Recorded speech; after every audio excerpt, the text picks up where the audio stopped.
El silbido del tren fue un lamento metálico y prolongado que rasgó el silencio polvoriento de aquella estación olvidada por el tiempo y por la gracia de Dios. El aire que se coló por la ventanilla abierta no trajo consigo el alivio del campo, sino una bocanada caliente con olor a tierra seca y a un letargo que parecía emanar del propio suelo.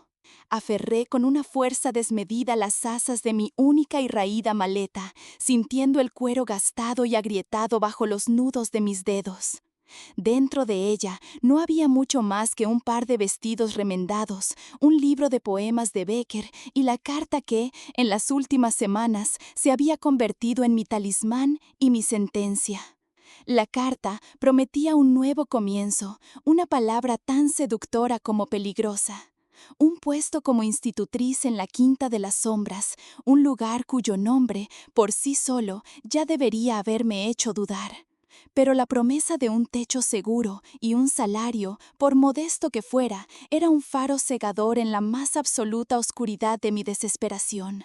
Huir de la capital, donde mi nombre se había convertido en sinónimo de escándalo y ruina, no me había dejado muchas más opciones. La historia, como todas las buenas historias de escándalo, involucraba a un hombre casado, promesas susurradas en la oscuridad y una esposa despechada con demasiada influencia. Fui despedida de mi anterior puesto, sí, pero también fui expulsada de la sociedad, convertida en una paria a la que ninguna familia decente volvería a contratar. Necesitaba desaparecer, y la Quinta de las Sombras, anunciada en un periódico de provincias, parecía el fin del mundo, el lugar perfecto para que una mujer que ya no tenía nada que perder se desvaneciera por completo. Cuando mis pies tocaron la plataforma de madera astillada, el sol me golpeó como un puño, obligándome a entrecerrar los ojos. La estación estaba desierta, no había nadie esperándome, ningún rostro amable, ningún cochero que preguntara por mi nombre. Solo el viento, que levantaba pequeños remolinos de polvo rojizo, y el silencio opresivo de un lugar que parecía estar exhalando su último aliento. La propia estación no era más que una cáscara de madera carcomida por el sol y la lluvia, con la pintura desconchada y un cartel con el nombre del pueblo, Valle Hondo, casi ilegible. Comencé a caminar por el único camino de tierra que salía de allí, siguiendo la indicación vaga que un hombre hosco y de pocas palabras me había dado en el último pueblo con parada.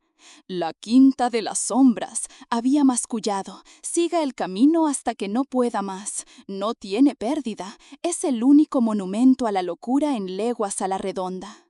Mis zapatos, ya gastados por un viaje demasiado largo, protestaban a cada paso, y el peso de la maleta parecía aumentar a cada metro, cargada no tanto con mis posesiones, sino con el peso de mis fracasos. El camino serpenteaba entre colinas áridas, salpicadas de árboles retorcidos que parecían garras esqueléticas arañando un cielo de un azul pálido y descolorido. Me sentía una intrusa en aquel paisaje desolador, una pieza fuera de lugar, un punto oscuro inmóvil en una pintura estática de abandono. La soledad del paraje era un espejo cruel y perfecto de la mía propia.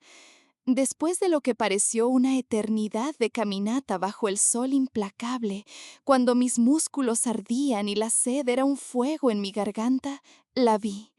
En la cima de la colina más alta, recortada contra el cielo, se erigía la Quinta de las Sombras. El comentario del hombre del pueblo resonó en mi cabeza, un monumento a la locura. Y lo parecía. Era una estructura de 2 plantas, de una arquitectura que un día debió de ser grandiosa, con amplios ventanales y un porche que la rodeaba. Pero ahora esa grandeza se rendía a una negligencia brutal. La pintura se desprendía en largas tiras, revelando la madera oscurecida y vulnerable. Varias ventanas estaban rotas, agujeros negros que miraban al vacío como cuencas oculares. El porche de madera se inclinaba peligrosamente en uno de sus extremos y la barandilla estaba rota en varios tramos.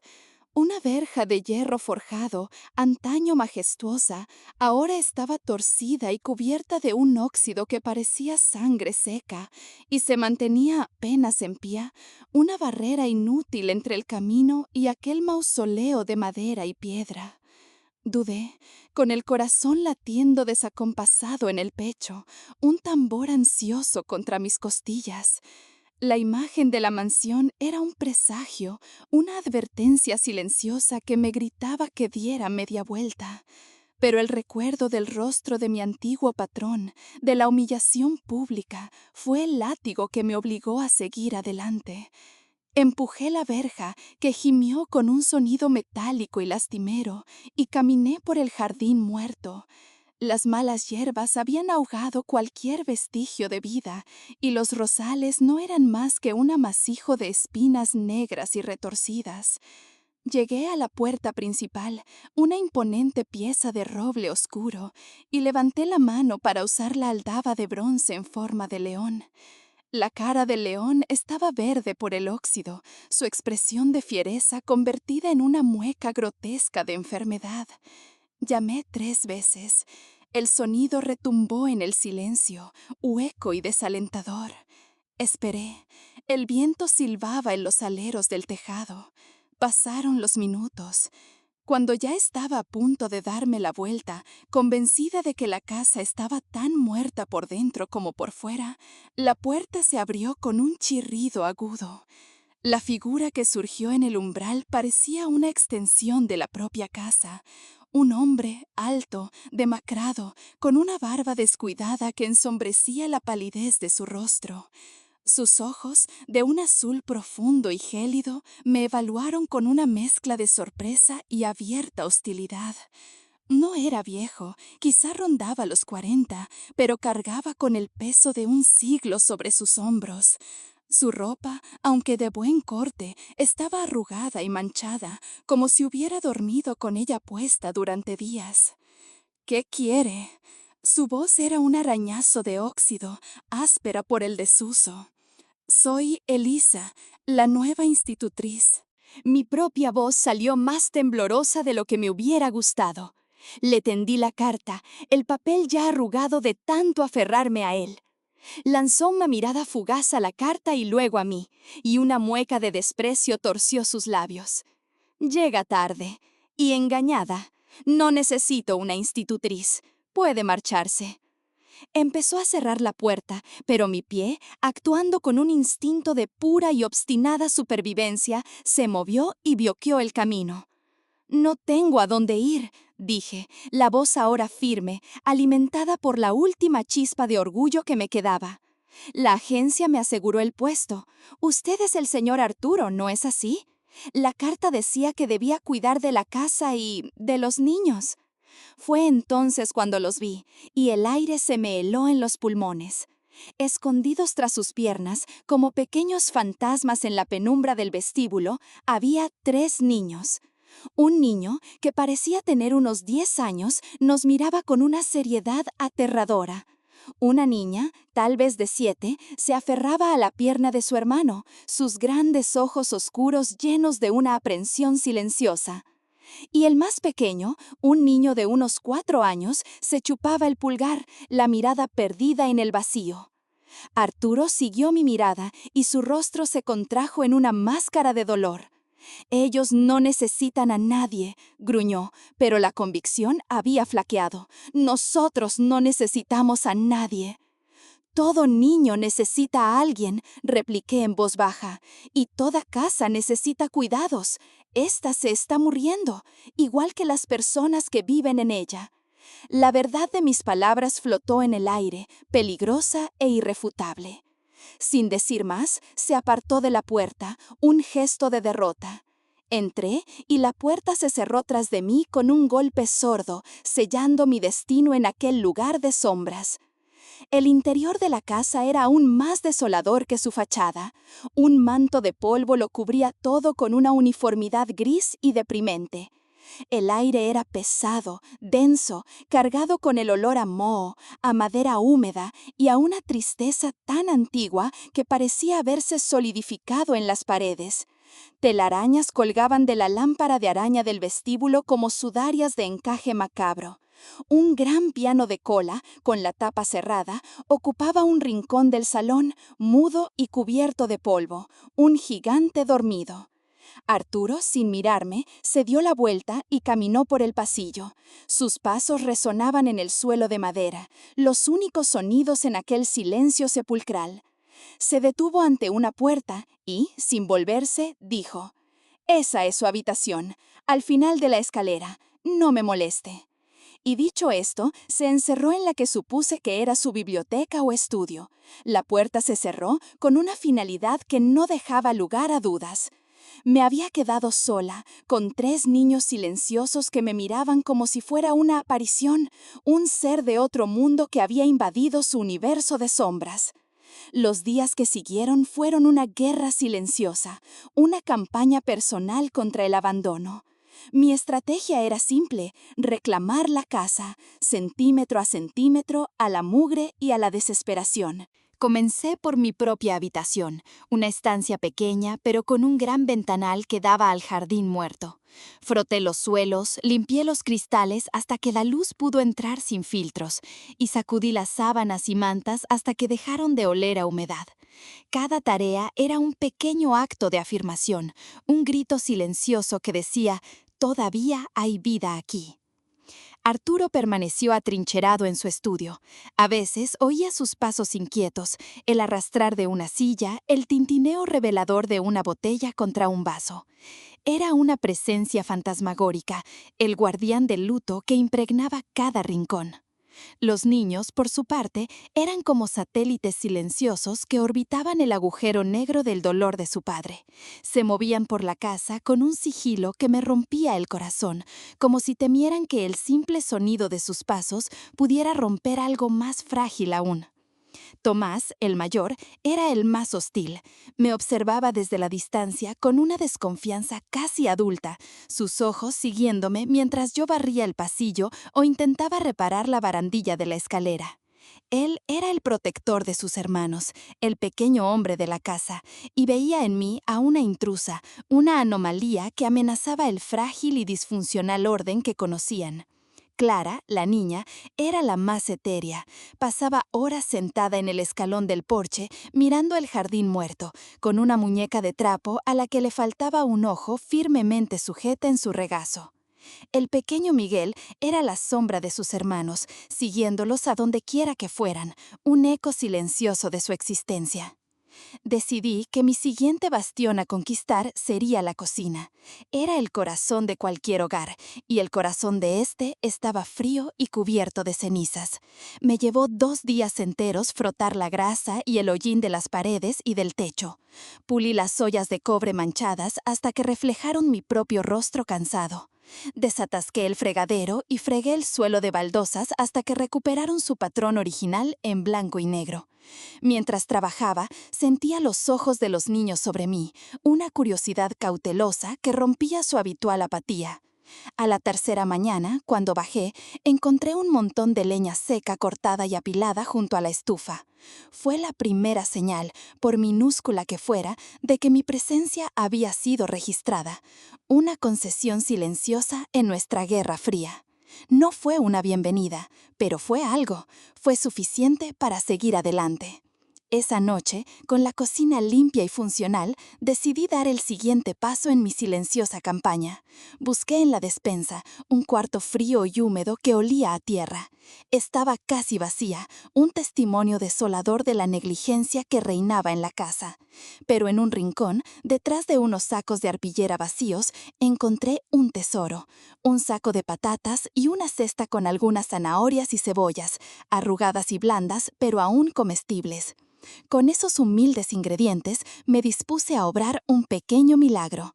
Hice una sopa. No era un plato elaborado, pero mientras el caldo hervía a fuego lento, un aroma cálido, terrenal y nutritivo comenzó a extenderse por la casa. Se filtró por debajo de las puertas, subió por la escalera y pareció desplazar, molécula a molécula, el rancio olor a humedad y tristeza. Fue el primer olor a hogar que aquel lugar sentía en mucho, mucho tiempo. Puse 4 cuencos en la mesa de la cocina, que había frotado hasta que la madera clara y veteada apareció bajo capas de suciedad. Los cuencos eran de loza blanca, sencillos, y los encontré en una alacena olvidada. Llamé a los niños con voz suave, sin saber si acudirían. Tomás dudó en el umbral, su orgullo infantil luchando visiblemente contra el hambre evidente en su rostro delgado. Finalmente, el hambre ganó. Entró y se sentó, sin mirarme. Clara y Miguel lo siguieron como si estuvieran atados a él por un hilo invisible, y se sentaron a su lado. Comieron en un silencio solemne, con la cabeza gacha, pero con una voracidad que revelaba una necesidad profunda, más allá del simple apetito. Ver sus pequeñas manos aferrando las cucharas, ver cómo apuraban hasta la última gota de caldo, me llenó de una determinación feroz y protectora. En ese momento no eran los hijos de mi patrón, eran mis niños. Arturo no apareció. Cuando terminaron de comer, y después de que Tomás, en un gesto de inesperada responsabilidad, ayudara a sus hermanos a llevar los cuencos al fregadero, llené uno hasta el borde con la sopa caliente. Lo llevé por el pasillo silencioso y lo dejé en el suelo, frente a la puerta cerrada de su estudio. No llamé, no dije nada. Simplemente dejé mi ofrenda de paz y me retiré. Horas más tarde, cuando la casa ya estaba en penumbra y los niños dormían, pasé por allí de nuevo. El cuenco estaba en el suelo, vacío. Ni una palabra de agradecimiento, ni una nota, nada, solo un cuenco vacío. Y sin embargo, para mí, se sintió como una victoria monumental. Era una comunicación, un reconocimiento de mi existencia, de mi esfuerzo. Era la aceptación de un gesto de cuidado. Era la primera grieta en el muro de hielo que había construido a su alrededor. Mi siguiente objetivo fue el jardín, y a través de él, Clara. El terreno era un enredo de malas hierbas y rosales muertos, un cementerio de plantas. Pero en un rincón protegido del viento, descubrí una única planta de lavanda que se aferraba obstinadamente a la vida, sus flores moradas, un toque de color desafiante en medio de la desolación. Pasé una tarde entera limpiando a su alrededor, arrancando las malas hierbas con mis propias manos, ahuecando la tierra. Al día siguiente, Clara estaba allí, sentada en el escalón del porche, a una distancia prudencial, observándome con sus grandes ojos oscuros. No dije nada, simplemente continué con mi trabajo, dándole su espacio. Más tarde, volví con una regadera llena de agua. Mientras regaba la solitaria planta, ella se acercó lentamente, sus pies descalzos apenas haciendo ruido sobre la tierra seca. Sus deditos tocaron una de las flores. «Es bonita». Su voz fue un susurro, tan bajo que casi se lo llevó el viento. «Sí, lo es», respondí, sin mirarla directamente para no asustarla. «Es fuerte. Ha sobrevivido a todo esto, como tú». Se quedó allí un rato más y luego volvió al porche. Pero esa noche encontré en mi almohada una pequeña flor de lavanda. Mi corazón se encogió con una ternura dolorosa. Era un regalo, un puente construido sobre el abismo de silencio que nos separaba. Esa pequeña flor representaba más que cualquier palabra, representaba la esperanza. La pequeña flor de lavanda se convirtió en mi amuleto. La guardé entre las páginas de mi libro de Becker, un secreto perfumado que me recordaba que incluso en el suelo más yermo, algo hermoso podía florecer. La conexión silenciosa con Clara se fortaleció. A veces, mientras yo trabajaba en el jardín, ella se sentaba cerca, dibujando en la tierra con una ramita.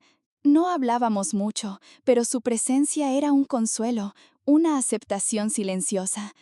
Un día encontré su muñeca de trapo, a la que le faltaba un ojo, tirada en el porche. La recogí y esa noche, a la luz de una vela, le cosí un nuevo ojo con un botón negro que encontré en mi costurero. Al día siguiente, dejé la muñeca reparada en el escalón donde solía sentarse. Cuando Clara la encontró, sus ojos se abrieron de par en par, la abrazó con fuerza y luego me miró, y por primera vez, una sonrisa genuina, amplia y luminosa, transformó su rostro. Fue como ver salir el sol. Pero la frágil paz que empezábamos a construir se vio amenazada esa misma semana. La amenaza que se cernía sobre la Quinta de las Sombras adquirió un rostro y una voz, y ambos eran desagradables. Un hombre a caballo, corpulento y de bigote poblado, se detuvo frente a la verja. No desmontó, simplemente gritó el nombre de Arturo con una voz cargada de una autoridad arrogante. Vi a Arturo salir al porche, su cuerpo tenso, las manos cerradas en puños a los costados. Yo observé la escena desde la ventana del salón, sintiendo un nudo de aprensión en el estómago.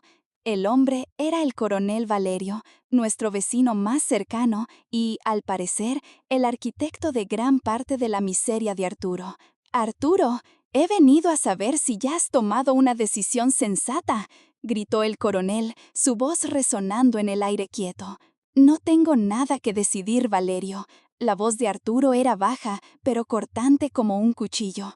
«No seas necio, sabes que no puedes mantener esta propiedad.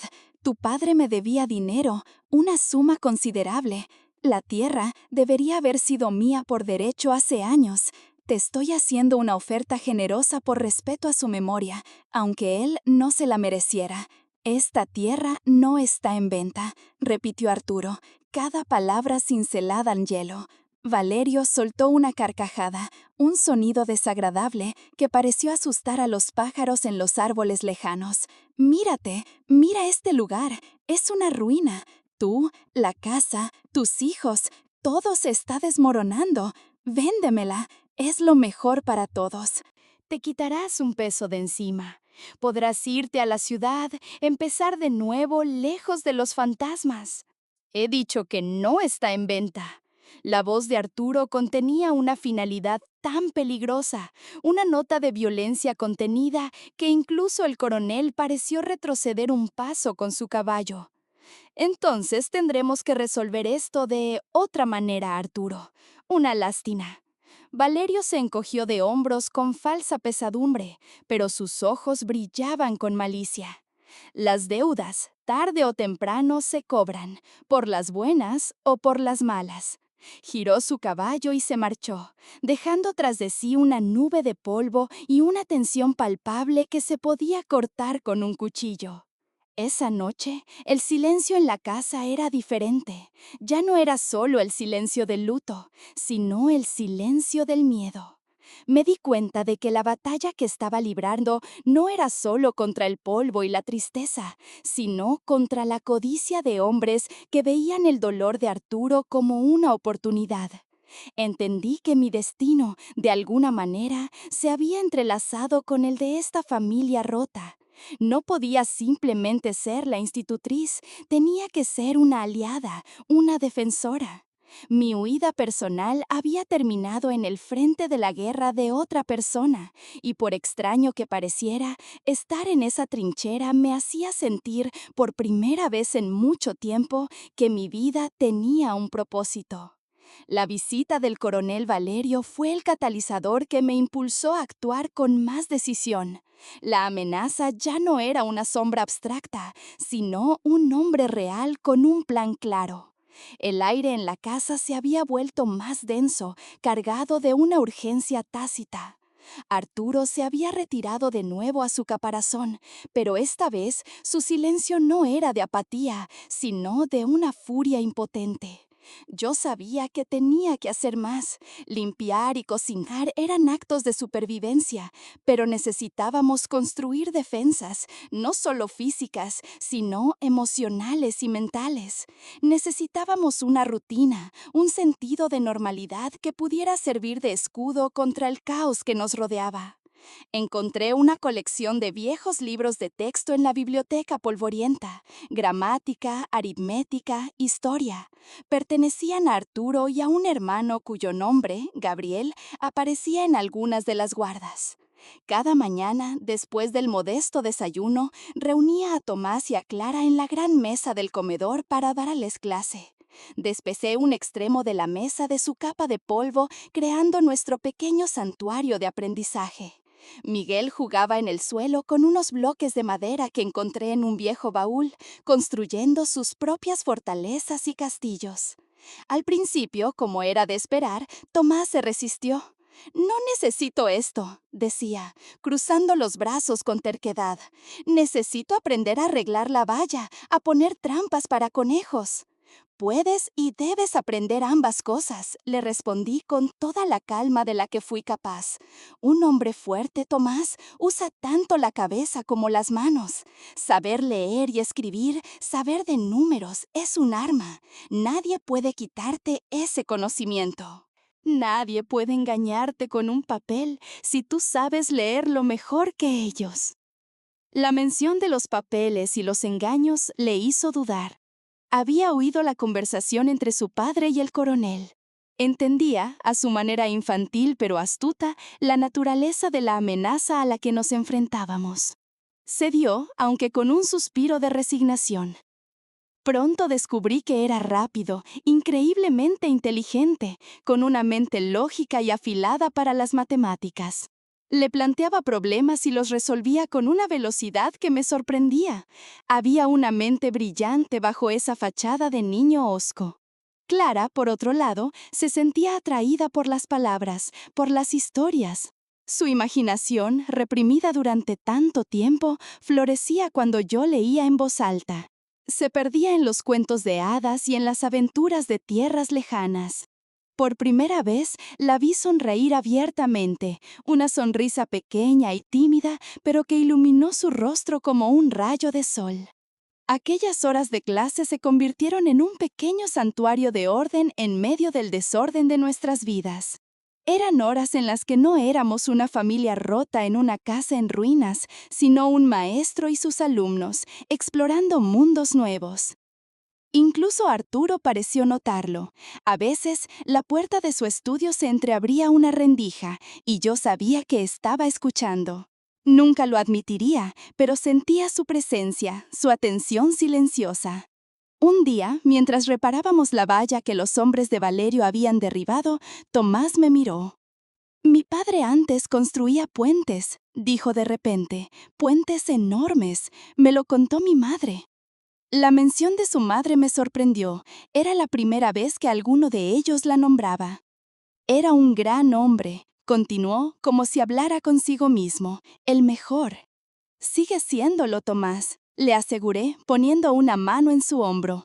«Solo está un poco perdido, pero encontrará el camino de vuelta».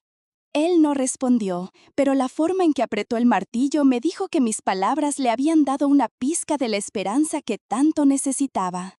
Estábamos reconstruyendo algo más que una valla. Estábamos reconstruyendo, pieza a pieza, la fe. Una noche, una terrible tormenta se desató sobre la quinta.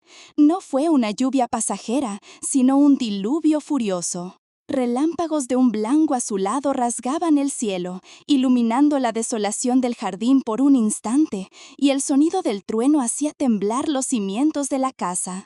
El viento aullaba como un animal herido, golpeando las ventanas y arrancando tejas sueltas del tejado. Acosté a los niños, que estaban asustados, asegurándoles que la casa era fuerte y que estaríamos bien, aunque yo misma no estaba tan segura. Clara se aferró a mí, temblando, y le canté una nana en voz baja hasta que sus párpados se cerraron. Estaba en la cocina, comprobando que todo estuviera bien cerrado, cuando oí un ruido procedente del estudio. Un sonido violento de algo que se rompía, seguido de un grito ahogado y gutural. El corazón me dio un vuelco. Corrí hacia la puerta y llamé. «¡Arturo!». «¿Está usted bien?». No hubo respuesta, solo el sonido de la lluvia torrencial y otro sollozo ahogado. Giré el pomo. Estaba sin cerrar. Entré con cautela. La escena que encontré me paralizó. La habitación estaba en penumbra, iluminada solo por los relámpagos intermitentes. Arturo estaba en el suelo, en medio de un caos de papeles y libros desparramados. Había barrido el contenido de su escritorio con un gesto de furia. Una botella de whisky yacía rota a su lado, el líquido oscuro mezclándose con el polvo del suelo. Estaba encogido, con las manos en la cabeza, el cuerpo sacudido por unos sollozos que parecían desgarrarle el alma. «Beatriz, perdóname», murmuraba, el nombre perdido entre el sonido de la lluvia y su propio dolor. Mi primer instinto fue retroceder, cerrar la puerta y concederle la privacidad de su infierno personal. Aquel era un dolor privado, un santuario de sufrimiento en el que yo no tenía derecho a entrar. Pero entonces otro trueno retumbó, más fuerte esta vez, y él se encogió aún más, como un animal herido que espera el golpe de gracia. No pude irme. La compasión, una fuerza irracional y abrumadora, me ancló al suelo. Me acerqué lentamente, esquivando los cristales rotos, y me arrodillé a su lado. No dije nada, no había palabras para una pena de esa magnitud. Solo puse mi mano en su hombro. Se estremeció con mi tacto, un espasmo violento, pero no me apartó. Nos quedamos así durante un largo tiempo, con el único sonido de la tormenta de fuera y el de su respiración entrecortada, que poco a poco se fue calmando hasta convertirse en un susurro tembloroso. Cuando por fin levantó la cabeza, sus ojos estaban rojos y devastados, perdidos en un mar de recuerdos. «Odiaba las tormentas», susurró, con la voz ronca. «Siempre decía que el cielo estaba llorando por todos los que estaban tristes en el mundo». «Mi madre decía que eran los ángeles jugando a los bolos», respondí, intentando mantener la voz suave. Un esbozo de sonrisa, tan fugaz que casi lo perdí, asomó a sus labios. Beatriz era más poética, siempre lo fue. Se levantó con dificultad, apoyándose en la pared, y me miró. Había una nueva luz en su mirada, una vulnerabilidad cruda y desnuda que nunca me había permitido ver. «Usted no debería estar aquí», dijo, pero el tono era diferente. No era una orden, era un lamento. «Lo sé», respondí, «pero aquí estoy». Esa noche, la tormenta de fuera amainó, pero la tormenta interior de Arturo había encontrado un testigo. Y en ese acto de presencia silenciosa, algo fundamental cambió entre nosotros. El muro de hielo que nos separaba no se derritió, pero se había formado una grieta, y por ella, tímidamente, empezaba a filtrarse una extraña luz. Las secuelas de la tormenta no fueron solo físicas, con tejas rotas y ramas caídas en el jardín.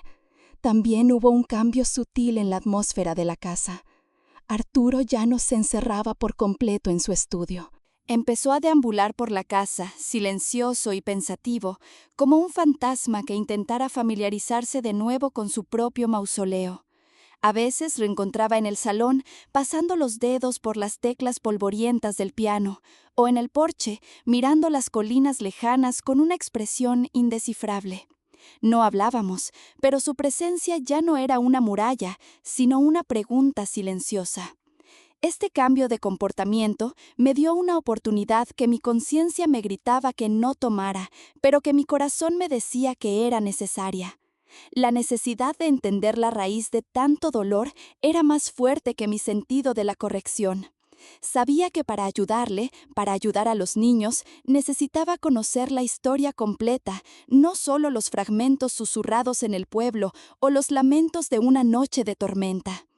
Un día, mientras él daba uno de sus largos paseos por los límites de la propiedad, reuní todo mi valor y entré en la biblioteca. Me sentí una profanadora, una intrusa en el sancta sanctorum de su dolor. El olor a cuero viejo y a papel me envolvió. Era una habitación magnífica, a pesar del polvo.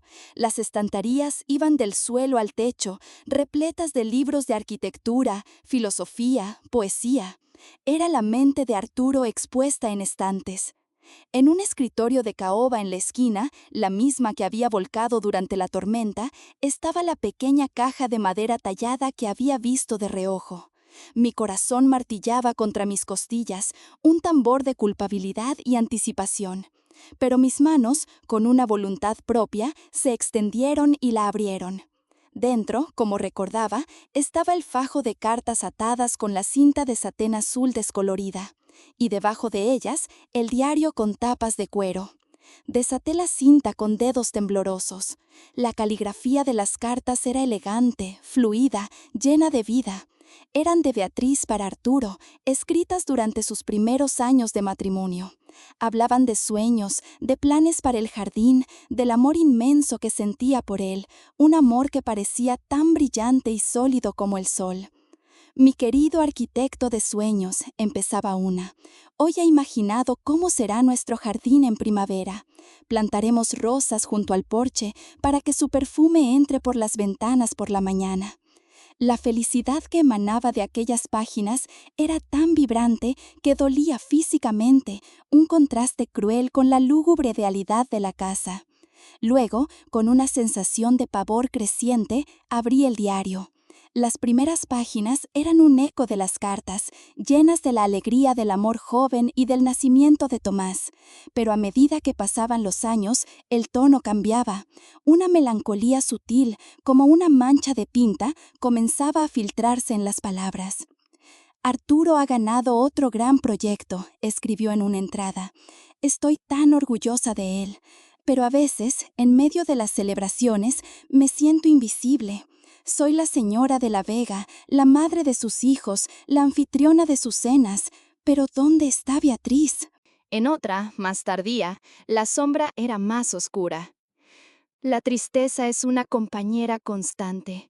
Viene sin ser llamada y se sienta a mi lado en la habitación más concurrida.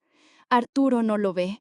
Está tan inmerso en sus planos, en la construcción de su mundo, que no se da cuenta de que el mío se derrumba. La última entrada, la que leí con el corazón en un puño, era devastadora.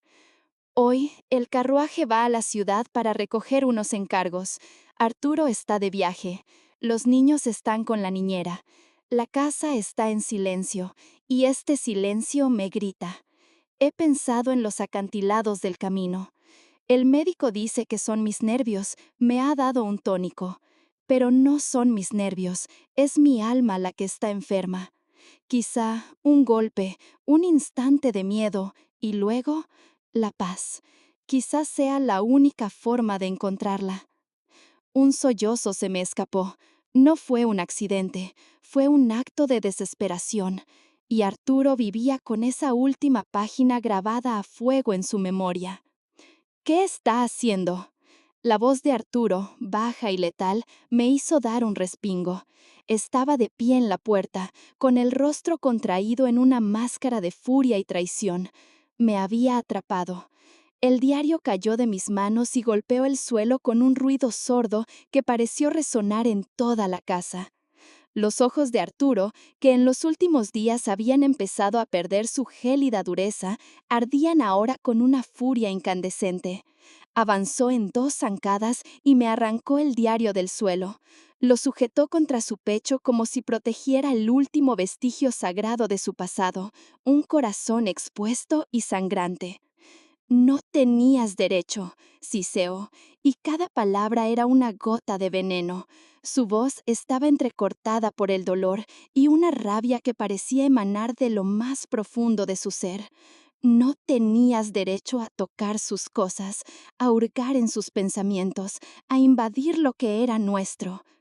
Arturo, yo lo siento, yo solo quería entender, balbucí, las palabras tropezando unas con otras, inútiles ante la magnitud de mi transgresión. ¿Entender? Rió, pero fue un sonido desprovisto de alegría, un ladrido seco y amargo. ¿Qué puede entender usted? ¿Cree que leyendo sus palabras puede comprender la profundidad de mi fracaso? ¿La forma en que la decepcioné? ¿La forma en que mi ceguera la empujó a...? Se interrumpió, incapaz de pronunciar la palabra, su rostro contorsionado por el dolor. Salga, dijo, la voz ahora un susurro roto y peligroso. Estaba equivocado con usted. Creí por un momento que era diferente, pero es como todos los demás, curiosa, entrometida, alimentándose de la desgracia ajena como un buitre. Coja sus cosas y salga de mi casa, ahora mismo. No, dije, y la palabra brotó de mis labios antes de que pudiera pensar. La adrenalina, la compasión y una extraña y recién descubierta sensación de pertenencia me hicieron plantarme. No me iré a ninguna parte. «Le he dicho que salga», gritó, y la fuerza de su voz hizo vibrar el aire. Dio un paso amenazador hacia mí, con el puño levantado, y por un horrible segundo vi en sus ojos la misma furia ciega que había visto en los ojos del hombre del que había huido en la capital. El pánico me atenazó la garganta, pero entonces se detuvo. Su brazo cayó pesadamente a su costado. Se miró las manos como si no las reconociera, como si le pertenecieran a un extraño. La furia de su rostro dio paso a una expresión de puro horror y autodesprecio. El monstruo que habitaba en él había asomado la cabeza, y la visión lo había aterrorizado tanto como a mí. Se dio la vuelta bruscamente y salió de la biblioteca, cerrando la puerta con una violencia que hizo temblar las paredes. Me quedé allí, temblando, con el corazón hecho añicos. Había ido demasiado lejos, había profanado su dolor y, en el proceso, había quebrado la frágil confianza que habíamos empezado a construir. Arturo me odiaba, me quería fuera de su vida, fuera de su casa. Y esta vez la orden no era una sugerencia hostil, sino un edicto nacido de la más profunda de las heridas. Por un momento, la idea de huir de nuevo fue abrumadora. Sería lo más fácil, coger mi maleta y desaparecer, dejar atrás aquel nido de dolor. Pero entonces pensé en Tomás, en Clara, en Miguel. Pensé en la flor de lavanda guardada en mi libro. Pensé en la mirada desolada de Arturo durante la tormenta, la mirada no de un monstruo, sino de un hombre perdido en la más profunda de las oscuridades. No podía irme, no podía abandonarlos a esa oscuridad. La batalla por la Quinta de las Sombras se había convertido también en una batalla por el alma de su dueño, y, por aterrador que fuera, sabía que no podía rendirme. Subí a mi habitación, no para hacer las maletas, sino para prepararme para la lucha más difícil que aún estaba por venir, la lucha contra el silencio y el odio que yo misma había provocado. La casa se sumió en un silencio glacial, más profundo y cortante que cualquiera que hubiera experimentado allí. Mi transgresión había reconstruido el muro de hielo de Arturo, ahora más alto y más grueso que antes. No me dirigía la palabra, ni siquiera la mirada. Si yo entraba en una habitación, él salía. Su presencia era un reproche constante. Las comidas volvieron a ser bandejas dejadas en la puerta de su estudio, y de nuevo las recogía horas después, casi siempre intactas. Se estaba matando de hambre, alimentándose solo de whisky y autocompasión, y yo me sentía impotente. Me estaba castigando con su ausencia, aislándome, tratando de forzarme a rendirme y marcharme. Los niños, con la intuición infalible de la infancia, sintieron la guerra fría entre nosotros y se retrajeron. El progreso que habíamos hecho, las pequeñas sonrisas de Clara, la confianza incipiente de Tomás, todo pareció desvanecerse en la atmósfera gélida que impregnaba la casa. La sombra había regresado a la quinta, más densa y opresiva que nunca. Pero yo persistí, movida por una terquedad que ni yo sabía que poseía. Continué con la rutina de las clases, aunque mi voz sonara hueca en el comedor silencioso. Cuidé del jardín, arrancando las malas hierbas como si arrancara mis propios remordimientos. Preparé las comidas, aunque solo comieran los niños y yo. Cada tarea era un acto de penitencia y de desafío, una declaración silenciosa de que no sería expulsada. Sabía que Valerio no tardaría en hacer su siguiente movimiento. La debilidad de Arturo, su recaída total en la desesperación, era un cebo demasiado tentador para un depredador como él. Y así fue. Una mañana de cielo gris, cuando la niebla todavía se aferraba a las colinas como un sudario, Valerio llegó. No vino solo. Trajo consigo al sheriff del pueblo, un hombre llamado Morales, y a 2 de sus matones. No se detuvieron en la verja, cabalgaron hasta el porche, el sheriff sosteniendo un documento con un aire de lamentable oficialidad. Arturo, gritó el coronel, su voz rebosante de un triunfo mal disimulado. Se acabó el juego. Tengo una orden judicial. La propiedad ha sido tasada y, dadas tus deudas impagadas, será subastada para cubrir tus obligaciones. Y por una feliz coincidencia, yo soy el único comprador interesado. Arturo salió al porche. Su aspecto me rompió el corazón. Parecía un hombre hueco, la ropa arrugada, la barba más descuidada, los ojos hundidos y sin vida. Miró el papel en las manos del sheriff y luego a Valerio. No había lucha en él, solo una resignación vacía y absoluta. Estaba quebrado, y mi torpe intromisión en su pasado había sido el golpe final que había destrozado su voluntad. «Haga lo que tenga que hacer, Morales», dijo, su voz tan baja que apenas se oyó. «No», grité, saliendo al porche y colocándome entre Arturo y los demás. El corazón me latía con la fuerza de un animal enjaulado, pero la injusticia flagrante de la situación me dio una valentía que no sabía que tenía. «Esto no está bien, no pueden hacer esto».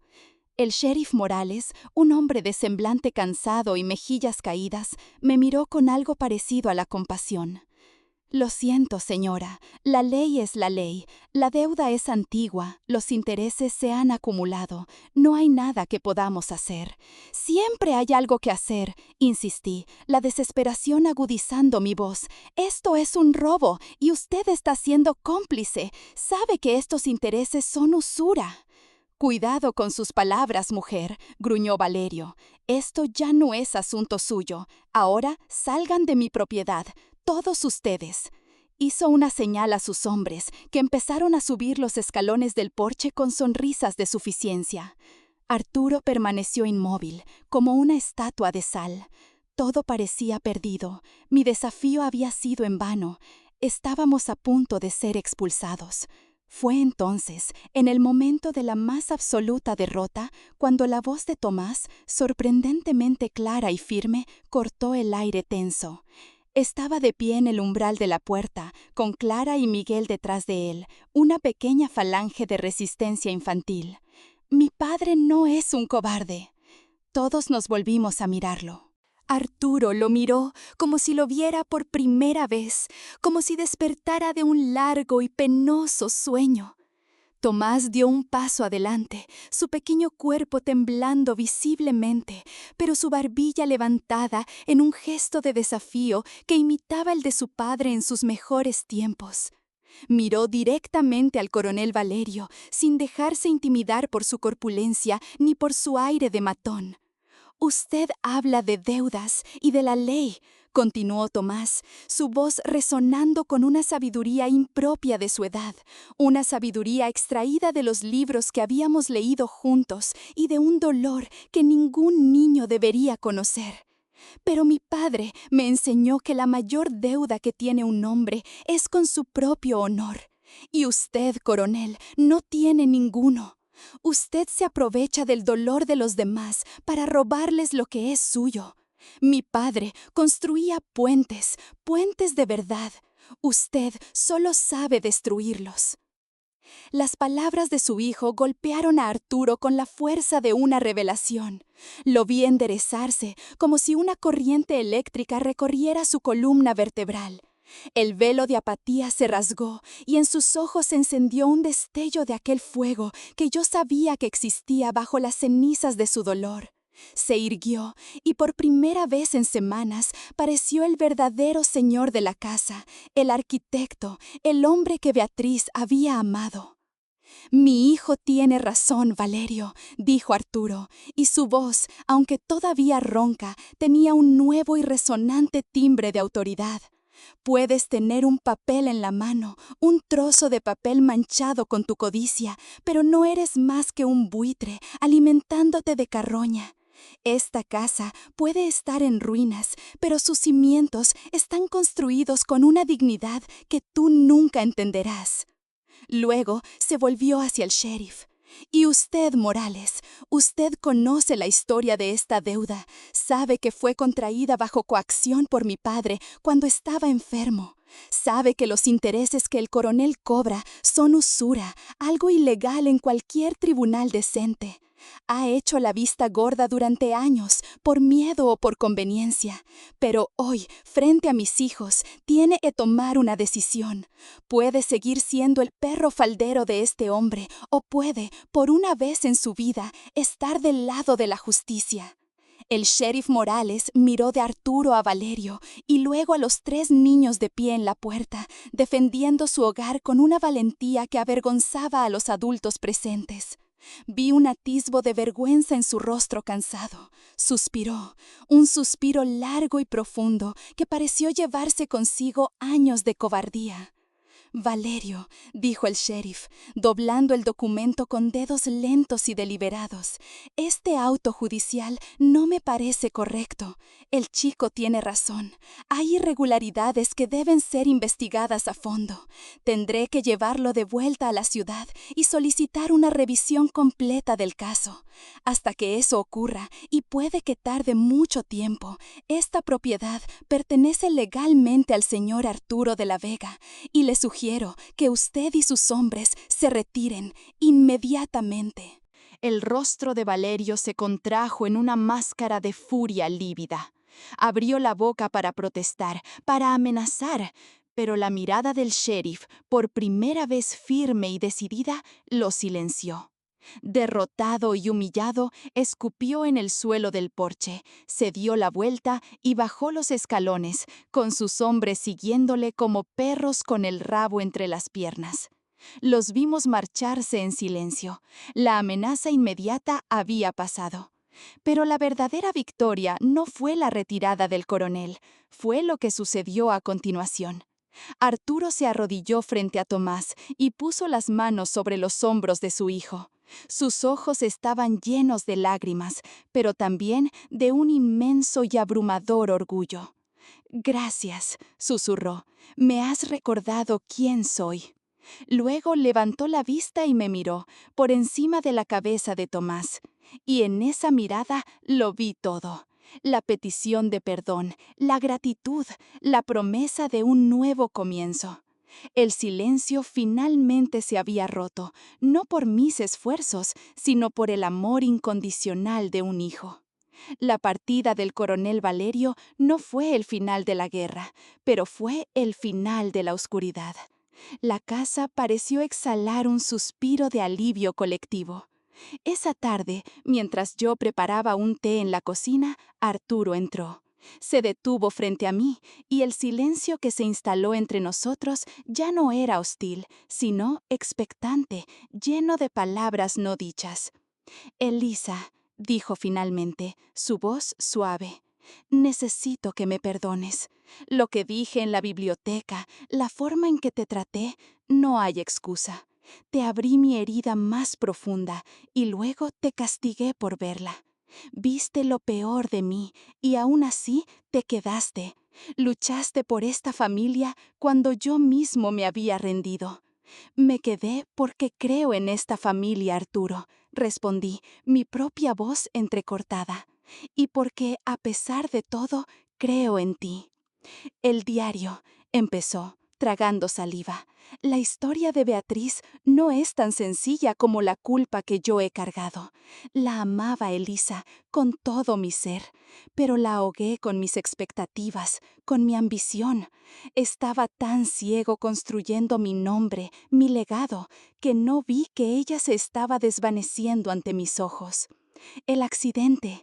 Durante años me he repetido que ella se arrojó de aquel carruaje para huir de mí, y esa culpa me ha estado devorando vivo». «Estaba enferma, Arturo», dije suavemente, tomando sus manos entre las mías. La tristeza era su enfermedad, una enfermedad que ni tú ni nadie en aquella época entendía del todo. No fue tu culpa. «Quizá no», susurró, aferrándose a mis manos como un náufrago a una tabla. «Pero mi orgullo me impidió ver, me impidió pedir ayuda. Mi orgullo destruyó a mi familia y casi destruye lo que quedaba de ella».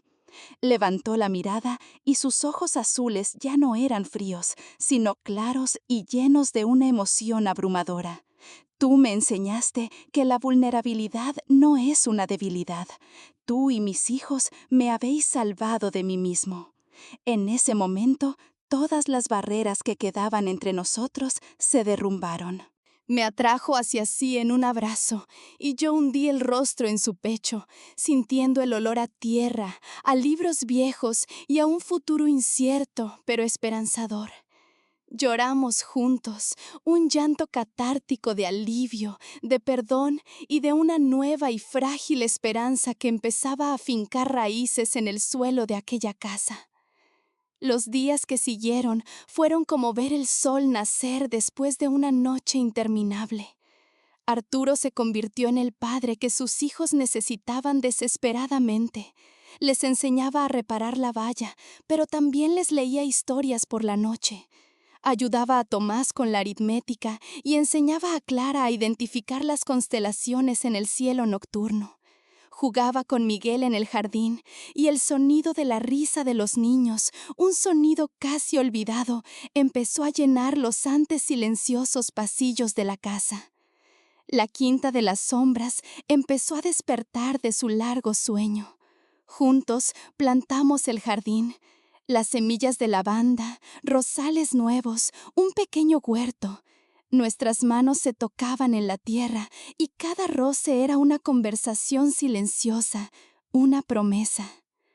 El proceso legal contra Valerio fue largo, pero con el testimonio del sheriff Morales y la revisión del caso se demostró la usura y la coacción. La deuda fue anulada. La quinta era nuestra, libre. Una tarde de primavera, con el jardín en plena floración, Arturo me llevó junto a la vieja planta de lavanda, ahora rodeada de nuevas flores. Elisa, dijo, tomando mis manos, pasé mi vida diseñando casas, estructuras de piedra y madera, pero tú me enseñaste a construir un hogar. Construiste un hogar con los pedazos rotos de todos nosotros. Se arrodilló allí mismo, en la tierra blanda del jardín. Sacó una pequeña caja del bolsillo. No era la llave. Dentro, sobre un lecho de terciopelo ajado, había un sencillo anillo de plata con una pequeña piedra de luna. Era de mi madre, dijo con la voz temblorosa de emoción. No es mucho, pero es todo lo que tengo de ella. Elisa, cásate conmigo. Ayúdame a llenar esta casa de risas y de vida. Conviértete en mi brújula. Las lágrimas corrían libremente por mi rostro, pero esta vez eran de pura alegría. Sí, susurré, sí, 1000 veces, sí. Nos casamos allí mismo, en el jardín, bajo un arco de rosales que habíamos plantado juntos. No necesité huir más. El lugar que temí que fuera mi tumba se convirtió en mi cuna. Llegué a la quinta de las sombras buscando un refugio y encontré mucho más. Encontré una familia, encontré un propósito, encontré el amor en los lugares más inesperados y rotos. Y comprendí que a veces las sombras solo existen para hacernos apreciar con más fuerza la deslumbrante y tenaz luz que viene después.